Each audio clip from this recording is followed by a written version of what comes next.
اللہ عظیم ہے، وہ جو کچھ بھی ہمارے لیے چنتا ہے بلا شبہ وہ سب سے بہترین ہوتا ہے۔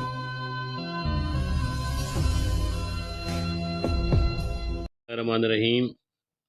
مختصر تاریخ ادبیات مسلمانہ نے پاک و ہند کا باب نمبر 4، اردو کی ادب کی پہلی چند صدیاں۔ اس کے 3 حصے ہیں: شمالی ہند، گجرات اور بیمنی۔ شمالی ہند میں اردو اس کی بھی ویڈیو اور گجرات میں اردو اس کی بھی ویڈیو کامیابی سے اپلوڈ ہو چکی ہے۔ آج ہم آج کی ویڈیو میں بیمنی سلطنت میں اردو ادب نے کس طرح فروغ حاصل کیا تو فروغ پایا، اس کے بارے میں ہم پڑھتے ہیں۔ چلیے جی، بغیر دیر کے ہوئے بیمنی سلطنت تک پڑھتے ہیں جی۔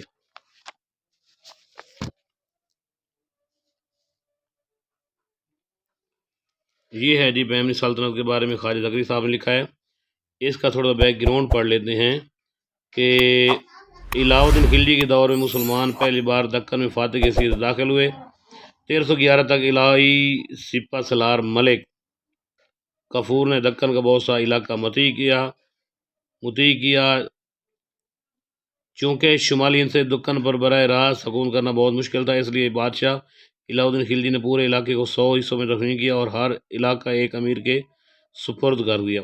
اس طرح 100 امیر پورے اختیارات کے ساتھ بادشاہ کی اشیرباد کے ساتھ اپنے اپنے علاقوں کا نظام چلانے لگے۔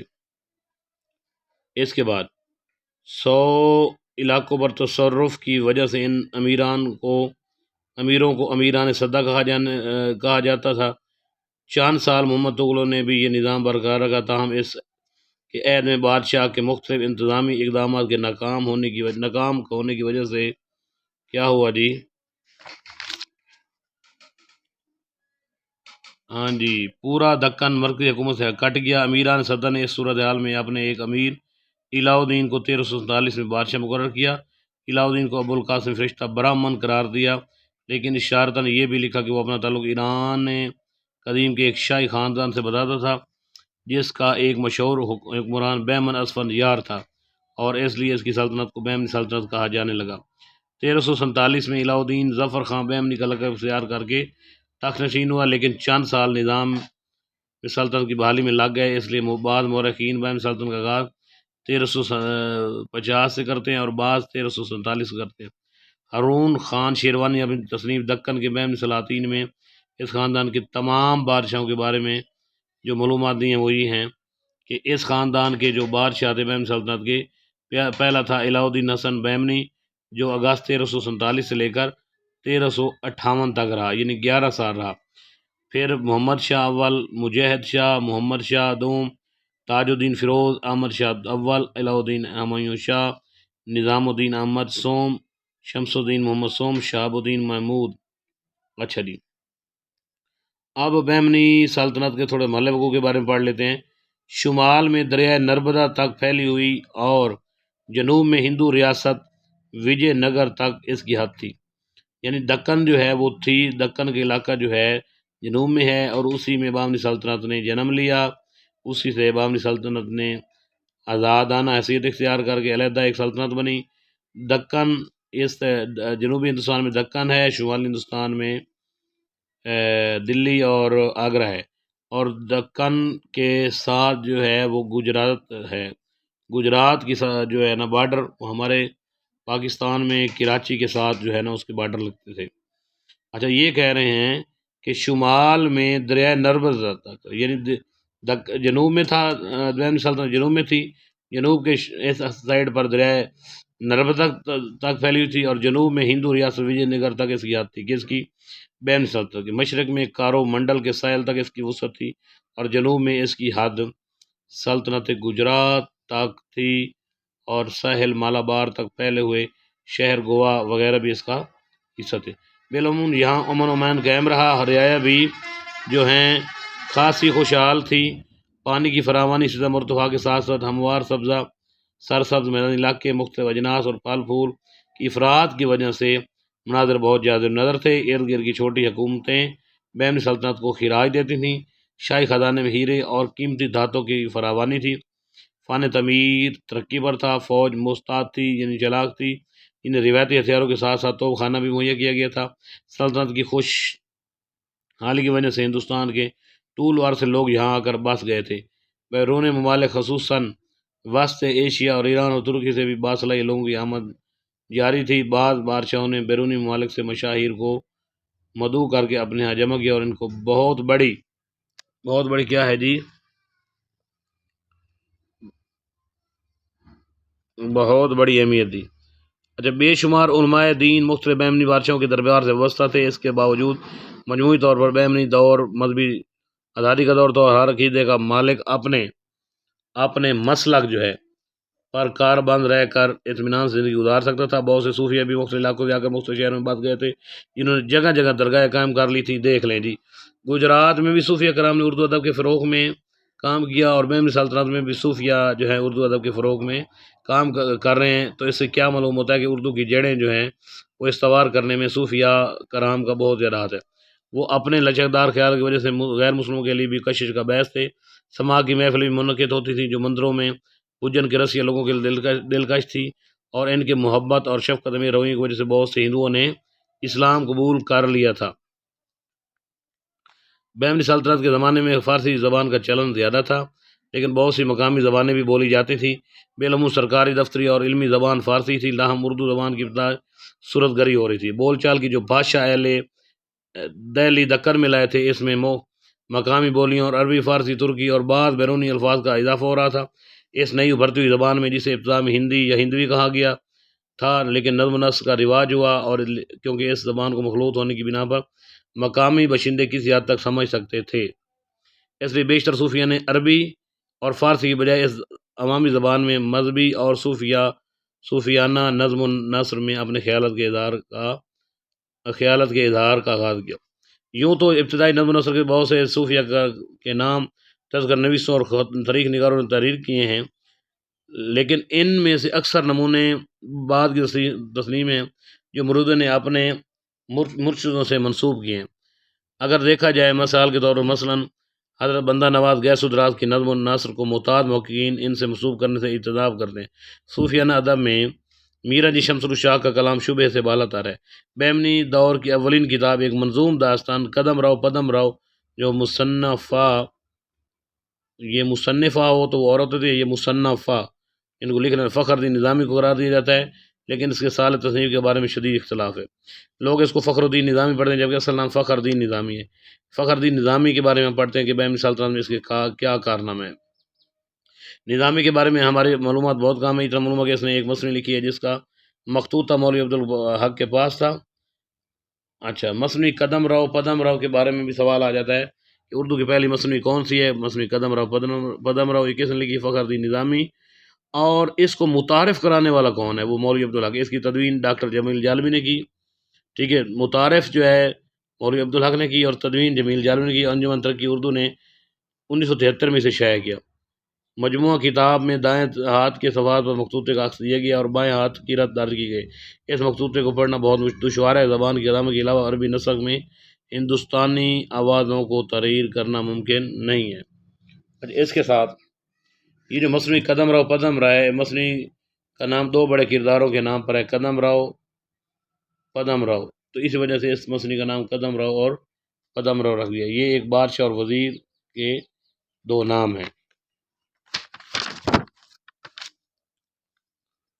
اچھا جی، مجموعی طور پر اس مثنوی کی زبان 200 سال بعد کی دکنی کے بارے میں بہت اسیر الفہم ہے، یعنی جس کو سمجھنا بہت مشکل ہو۔ حالانکہ اس میں عربی یہ لفظ ہے اسیر الفہم، حالانکہ اس میں عربی اور فارسی الفاظ بھی موجود ہیں، لیکن بعد کی زبان کے بارے میں ان کا تناسب بہت کم ہے۔ قدم راؤ پدم راؤ میں فارسی مصنوعوں کی ترتیب کا اتباع کیا گیا ہے۔ حامد نعت منقط کے بعد سلطان وقت کی مداح ہے، اور پھر کہانی کا آغاز کیا گیا ہے۔ قصے کے واقعات کیا ہیں جی؟ پرانے داستانوں کے انداز میں ما فوق الفطرت ہیں۔ اس کی بنیادی دلچسپی تبدیل قالب کی سبق ہے۔ کسی جانور کے مردہ جسم میں کسی روح کا داخل ہو جانا اور نتیجے کے طور پر بہت سے حوادث سے گزرنا اور بالآخر جون میں واپس آ جانا اس مثنوی کی کہانی کا تانا بنا ہے۔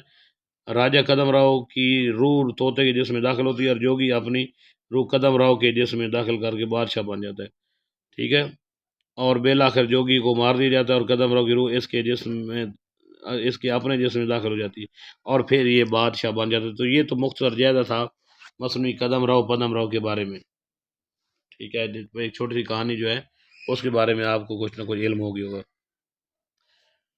اچھا، ایک تو فخر الدین نظامی کا ذکر آتا ہے، یعنی مصنوعی قدم رو پدم رو کے اس میں ذکر آتا ہے، ٹھیک ہے۔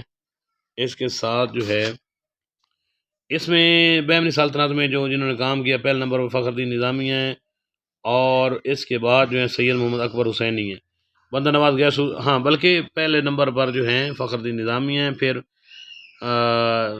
خواجہ بندہ نواز گیس دراز ہیں، اور تیسرے نمبر پر سید محمد اکبر حسینی ہیں۔ بندہ نواز گیس دراز کے بڑے صاحبزادے تھے، وہ غالباً دہلی میں پیدا ہوئے اور والد بزرگ کے ساتھ دکن پہنچے۔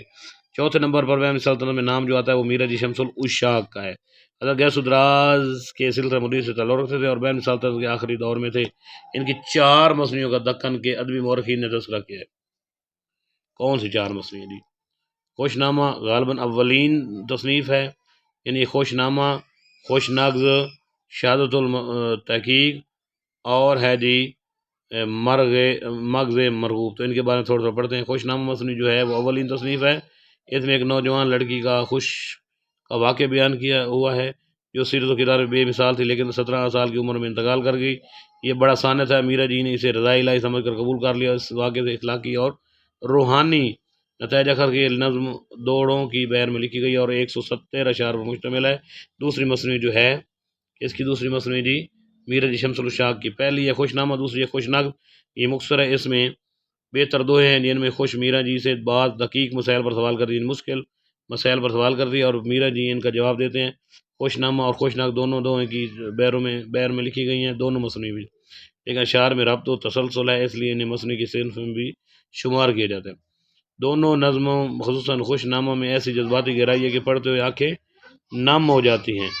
اچھا، اس کے بعد تیسرے نمبر پر کی جو ہے مصنوعی میرا جی شمس العشاق کی، وہ شہادت و تحقیق ہے، 563 اشعار پر مشتمل ہے۔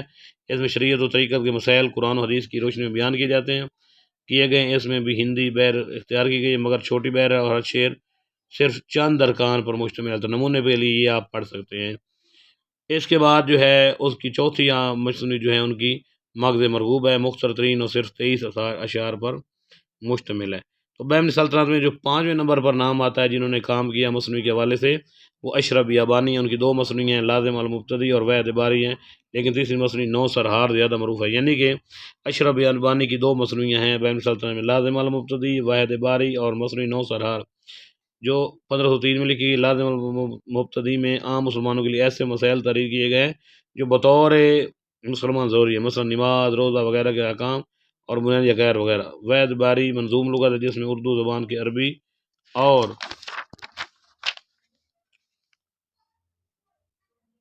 فارسی مترادفات سکھائے گئے ہیں۔ تو یہ اس کے جو ہے نا، یہ کوئی نمونے طور پر کلام ہے، آپ دیکھ سکتے ہیں۔ اچھا، 9 سرہار، 9 کا مطلب ہے 9 اور سرہار سیرے، 9 سیرے یہ واقع کربلا کے بارے میں مصنوعی ہے۔ اب 9 ابا پر مشتمل نسبت طویل مصنوعی ہے، اس میں واقع کربلا کا بیان کیا گیا اور بہت سے غیر تاریخی واقعات شامل کر دی گئے، ان کی کوئی سند تاریخ کی کتابوں میں موجود نہیں ملتی۔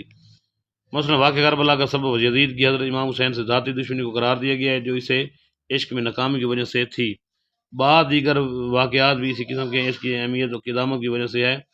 زبان سادہ اور روزمرہ کے قریب ہے اور مقامی بیر میں لکھی گئی ہے۔ 9 سرہار کو افسر صدیقی امروہوی نے مرتب کر کے 1983 میں انجمن ترقی اردو پاکستان کراچی سے شائع کیا۔ اچھا، میں تھوڑا جلدی پڑھ رہا ہوں کیونکہ ویڈیو لمبی ہو جاتی ہے، لیکن جس مخطوطے سے مرتب کیا وہ ناقص الاول ہے۔ شروع کے بہت سے اشعار موجود نہیں ہیں اور واقعات درمیان سے شروع ہوتے ہیں۔ تو یہ ہے یہ صفحے پر تھا۔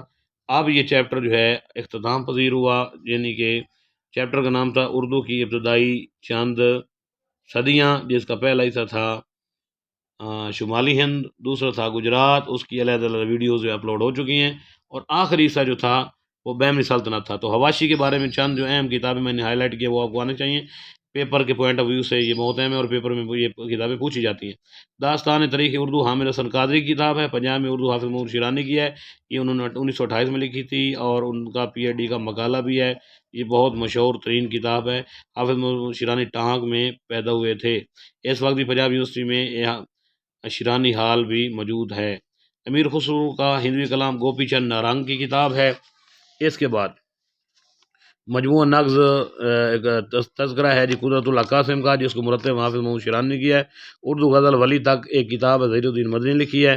بکٹ کہانی محمد افضل یعنی محمد افضل پانی پتی یا محمد افضل جھنجھانوی کی ہے، جس کو مرتب کیا ہے نور الحسن ہاشمی اور مسعود حسین خان نے۔ نور الحسن ہاشمی کی ایک اور بھی کتاب بڑی مشہور ہے کہ دلی کا دبستان شاعری۔ علی گڑھ تاریخ ادب اردو جلد اول شعبہ اردو سے مسلم یونیورسٹی علی گڑھ سے یہ کتاب ایشو ہوئی تھی۔ تاریخ ارتقاء زبان اردو حصہ اول محمد انصار اللہ نے لکھی ہے۔ قدیم اردو ڈاکٹر مولوی عبدالحق نے یہ کتاب لکھی ہے۔ تو اس طرح جو ہے بامنی سلطنت کے بارے میں جو یہ انٹروڈکشن تھا، ایک مختصراً جائزہ تھا، وہ میں نے آپ کے گوشگوار کر دیا ہے۔ تو امید کرتا ہوں آپ کو پسند آئے ہوگا۔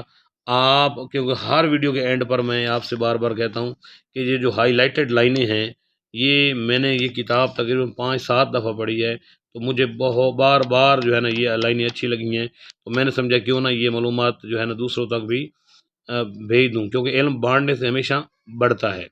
تو انشاءاللہ کل اگلے باب کی ویڈیو آپ کے لیے لے کر آؤں گا۔ آج کے لیے اتنا ہی کافی۔ اپنا ڈھیر سارا خیال رکھیے گا۔